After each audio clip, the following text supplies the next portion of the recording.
ये चोरी नहीं करने देंगे, ये हमला आत्मा पे हमला है, संविधान पे हमला है। क्या कहेंगे आप? देखिए, ये संवैधानिक हुँ? संस्थाओं पर बिना संवैधानिक संस्थाओं पर जिस तरह से हमला कर रहे हैं राहुल गांधी, और राहुल गांधी की जो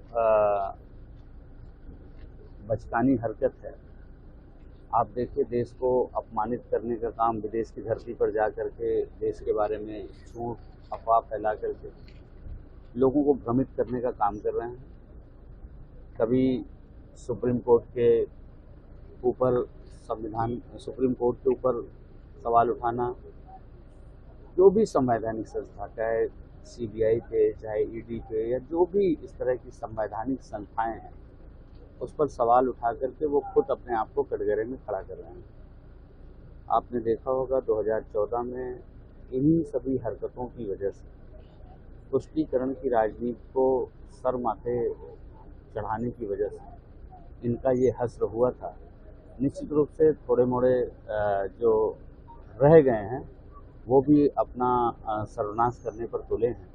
विनाश काले विपरीत बुद्धि इसको कह सकते हैं। जो चुनाव आयोग, जब वो जीतते हैं तब चुनाव आयोग कुछ नहीं, जब हारने लगते हैं ईवीएम करते हैं, लेकिन उनकी सरकार बन जाती है कर्नाटक में, तब ईवीएम में सवाल नहीं उठाते। उनके सांसद 30-40 से इतना बढ़ जाते हैं, डबल बढ़ जाते हैं, तब ईवीएम पर सवाल नहीं उठाते। तो निश्चित रूप से ये बच्चों की जैसे बचकानी हरकत है, और लोगों को भ्रमित करके लोगों में मतलब एक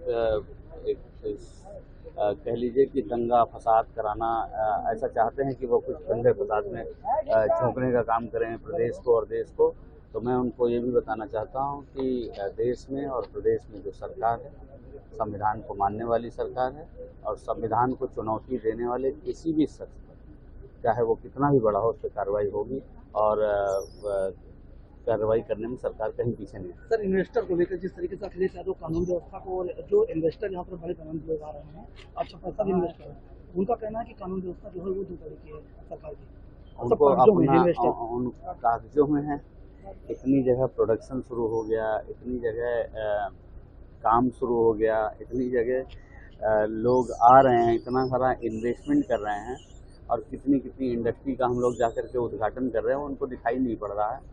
इनको अपना समय याद आ रहा है जब गुंडे, अपराधी और माफिया लोगों को पीटते थे, इंडस्ट्रीज को पीटते थे, दुकानदार व्यापारियों को पीटते थे, और उसके बाद जो पिटा हुआ व्यक्ति होता था थाने में बंद हो जाता था। तो जिले के कप्तान, जो पुलिस के कप्तान होते थे, इंस्पेक्टर होते थे, उसको थानेदार को गुंडे, अपराधी और माफिया निर्देशित करते थे, आदेशित करते थे। वन डिस्ट्रिक्ट वन माफिया पैदा करने का उन्होंने काम किया था। हमने वन डिस्ट्रिक्ट वन प्रोडक्ट पैदा किया। उन्होंने वन डिस्ट्रिक्ट वन माफिया पैदा किया था, हमने one district one medical college किया है। तो हमारे यहाँ जिस तरह से काम हो रहा है, ये आम जनमानस, अगर हम कहें कि समाजवादी पार्टी में सारे साधु महात्मा है, तो आप मीडिया के साथ साथ पूरी गांव की जनता हंसे, लेकिन हम कहें कि उसमें माफिया हैं तो लोग हाँ में हाँ मिलाएंगे। तो निश्चित रूप से माफिया अपराधी उनकी पार्टी की सर्वोच्च प्राथमिकता है। सर, आखिरी सवाल ये है कि जिस तरीके से देश के प्रधानमंत्री ने सिंधु जल समझौता के मामले पर सवाल उठाया, उन्होंने कहा कि नेहरू ने भारत के हिस्से का पानी पाकिस्तान को दिया। इसको आप किस तरह से देखते हैं?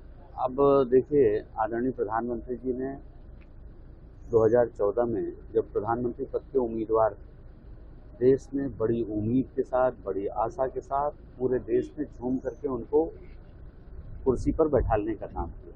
उन्होंने लगातार इस देश के 140 करोड़ 44 करोड़ लोगों को कैसे उनकी समृद्धि हो, कैसे वो शक्तिशाली बने, कैसे देश आगे बढ़े, उस पर काम किया। प्रधानमंत्री होते हुए भी प्रधान सेवक की तरह काम किया।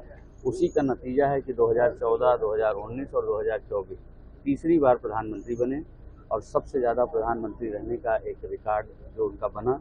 निश्चित रूप से उन्होंने ऐसा काम किया है कि आज पूरी दुनिया भारत की चमक और धमक को महसूस कर रही है। लोग केवल अपने बारे में, अपने परिवार के बारे में सोचते हैं, और कल तक के बारे में सोचते हैं, या फिर अपने परिवार के भरण पोषण के बारे में सोचते हैं। विकसित भारत 2047 की कोई परिकल्पना कर रहा है, सोच रहा है, तो निश्चित रूप से उनकी सोच में है हम रहें ना रहें, ये देश रहना चाहिए, ये भारत रहना चाहिए, भारत की तरह।